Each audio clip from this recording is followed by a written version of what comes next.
बच्चों, हम निश्चित समाकलन से संबंधित प्रश्नों को हम हल कर रहे थे और इसमें जो प्रॉब्लम्स हम थे इनको हम हल कर रहे थे।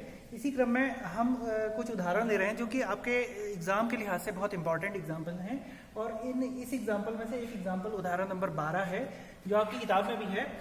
ये प्रश्न ये कहता है कि रेखा y बराबर 3x + 2 x अक्ष एवं कोटियों x बराबर -1 x बराबर 1 से घिरे क्षेत्र का क्षेत्रफल ज्ञात कीजिए। तो हमारे पास जो वक्र दिए हैं मैं उनको लिख लेता हूँ एक बार कि हमारे पास कौन कौन से वक्र दिए हैं। इसमें y बराबर 3x + 2 ये पहला वक्र है और दूसरा वक्र इसने दे रखा है x अक्ष, तीसरा वक्र इसने दे रखा है x बराबर -1, चौथा दे रखा है x बराबर 1। हमें इतने वक्र हैं जिनसे घिरे क्षेत्र का हमें क्षेत्रफल ज्ञात करना है। तो हम इसको सबसे पहले प्लॉट कर लेते हैं। क्षेत्रफल समाकलन करना इसको उतना कठिन नहीं होता है कि जितना इसको प्लॉट करना होता है x y। सबसे पहले हम इस लाइन को प्लॉट करते हैं जो y बराबर 3x + 2 है। इस लाइन को प्लॉट करना आप कक्षा 9 से पढ़ते चले आए हो। यदि हम x बराबर 0 रख दें तो हमारे पास y बराबर 2 आ जा रहा है। एक पॉइंट आपके पास मिल गया 0,2। और यदि हम y बराबर 0 रख देते हैं तो x बराबर हमारे पास मिल जाता है, y बराबर 0 रखने पर x बराबर -2/3 मिल जाता है आपको। तो हमारे पास दूसरा पॉइंट मिलता है आपके -2/3 क्योंकि x बराबर -2/3 है और y बराबर 0 है। तो हमारे पास दो पॉइंट मिलते हैं। इन दो पॉइंट को हम लेते हैं x बराबर 0 और 2, x बराबर 0 y बराबर 2। तो ये सपोज हमारे पास यहाँ कहीं आता है पॉइंट, या मैं इसको इधर लेता हूँ, नीचे इधर आ गया ये आपके पास 0,2 पॉइंट। और -2/3 और 0 ये कहीं इधर होगा, -2/3 x -2/3 सपोज मैंने मान लिया इधर है -2/3, 0। तो हमने ये दो पॉइंट को मिलाते हुए एक रेखा खींच दी। इस तरीके से ये रेखा हमारे पास ये मिल गई। तो हमें ये लाइन प्राप्त हो गई y बराबर 3x + 2। ये हमें लाइन मिल गई। दूसरा दे रखा है इसने x अक्ष आपके पास ये है, ये x अक्ष है आपके पास। और तीसरा दे रखा है x बराबर -1।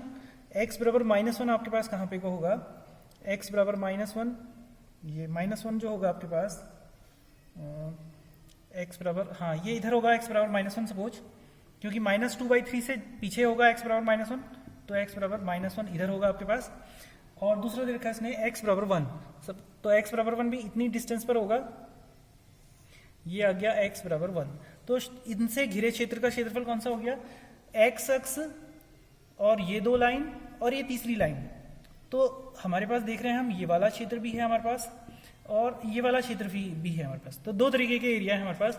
अगर मैं इसको कुछ नाम दे दूं A B C D E, मैंने अगर इसको नाम दे दिया तो हमें दो क्षेत्रफल निकाल के जोड़ने पड़ेंगे। हमें जो क्षेत्रफल रिक्वायर्ड क्षेत्रफल चाहिए, हमें जो क्षेत्रफल हमें चाहिए वो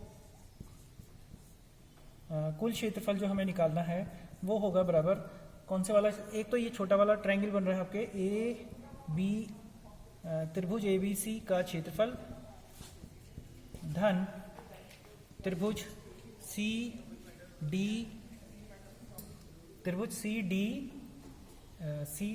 का क्षेत्रफल। तो हमारे पास दो किस्म के क्षेत्रफल हैं यहाँ पे। अब आप देखते हैं कि क्षेत्रफल लेने के लिए आपको बता रखा है कि हमें लिमिट लेनी पड़ती है पहले, फिर उसके बाद स्ट्रिप लेनी पड़ती है। तो ये छोटे वाले का हम देख रहे हैं पहले इसका क्षेत्रफल। तो लिमिट आपके पास ये आ जाएगी, एक लाइन आपके पास x बराबर -1 है और एक पॉइंट आपके पास -2/3 है। तो इसका मतलब ये जो लाइन होगी ये x बराबर -2/3 की होगी। यहाँ से अगर हम लिमिट लें, लिमिट की लाइन जो लेंगे हम बाउंड्री लाइन, तो एक होगी -1 और एक -2/3 होगी। तो -1 से -2/3 आ जाएगा आपके पास। और यहाँ पर को आप देख रहे हैं क्षेत्रफल के लिए आपको सूत्र मालूम है y dx होता है। अब चूंकि ये y नीचे की साइड को है, नेगेटिव डायरेक्शन में है, ये y डैश की साइड को है आपके पास y, तो हम यहाँ पे को -y लेते हैं, -y dx। इसका मॉड लेने से अच्छा है कि अगर हम -y dx ले लें तो भी हमारा काम बन जाएगा। और dx ये उल्टी स्ट्रिप है इसलिए माइनस लिया मैंने। अब इसके विपरीत अगर आप दूसरा वाला क्षेत्रफल देखते हैं प्लस यहाँ पर से लेते हैं तो लिमिट आती है आपके पास -2/3 से 1 के बीच में आती है लिमिट। ये दूसरी लिमिट x बराबर 1 है आपके पास। और यहाँ पर को हम एक्स अक्ष के ऊपर वाई ले रहे हैं, तो ये एक्स अक्ष के ऊपर वाई है, तो यानी धनात्मक वाई है, तो ये वाई डी एक्स आपके पास क्षेत्रफल आता है। तो -1 से -2/3 हमारे पास वाई क्या है, वाई हमें इसी लाइन से मिल रहा है, तो ये वाई आ गया आपके पास, ये माइनस वाई है, तो माइनस वाई आ गया minus time 3x + 2 dx plus दूसरा वाला आया -2/3 से 1 के बीच में लिमिट आई आपके पास y dx, इतना ही आया 3x + 2 dx, ये आ गया आपके पास। तो हम समाकलन करेंगे इसका, तो माइनस टाइम, ये एक लीनियर फंक्शन है, लीनियर फंक्शन का आप डायरेक्ट भी समाकलन कर सकते हैं, तो इसका समाकलन आ जाएगा आपके पास 3x + 2 की पावर 2/3, 3 × 2 आ जाएगा आपके पास। ये अगर इस पूरे को t मान लेंगे हम, तो उसके हिसाब से हमारे पास 3.2 लिख देता हूँ मैं इसको, प्लस लिमिट आ गई आपके पास -1 से -2/3 के बीच में, प्लस ये आ गया आपके पास 3x + 2 की पावर 2 अपॉन ये x का 3 नीचे आ जाएगा, और ये 2 जो है इधर आ जाएगा आपके पास, लिमिट आ जाएगी -2/3 से 1 के बीच में।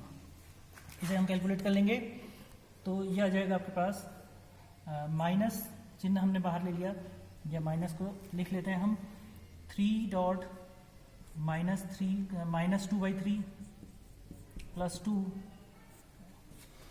With minus sign by 3 × 2 = 6 minus x बराबर -1 रखेंगे तो आ जाएगा, ये 2 बार माइनस आएगा तो प्लस हो जाएगा, तो 3 × -1 + 2/6 प्लस ये 1 आ गया, प्लस ये दूसरा आएगा इसी तरीके से 3 × 1 + 2 का होल स्क्वायर बाई 6 माइनस 3 × -2/3 + 2 का होल स्क्वायर बाई 6, तो ये इस तरीके से आ जाएगा आपके पास। ये हमारे पास आ गया, ये 3 से 3 कट गया, -2 + 2 0 हो गया, 0, ये आ गया आपके पास -3 + 2 यानी -1/6 आ गया ये, प्लस ये पहला वाला, प्लस ये आ गया आपके पास 3, ये होल स्क्वायर है इसका, तो ये होल स्क्वायर आ गया इसका, यहाँ पर कोई होल स्क्वायर भी लिखना है हमने, प्लस ये नेक्स्ट आ गया आपके पास 3 × 3 + 2 5 का स्क्वायर बाई 6 माइनस ये 0 हो जाएगा, ये कट जाएगा, तो इस तरीके से आ गया आपके पास ये -1 का होल स्क्वायर अपॉन 6 है आपके पास, तो ये -1 का होल स्क्वायर 1/6 प्लस 5 × 5 = 25/6, तो ये आ गया 26/6, इसको ये कट जाएगा 13/3 वर्ग इकाई। तो प्यारे बच्चों, इस प्रकार आप देखते हैं कि ये क्षेत्रफल हम कैसे निकालते हैं। स्ट्रिप अगर हम सही तरीके से लेंगे तो हमारे पास इसको हल करने का बाकी निश्चित समाकलन है, इसको हम अपने हिसाब से हल कर सकते हैं। वक्र बनाना और स्ट्रिप को लेना ये ज़्यादा इंपॉर्टेंट है।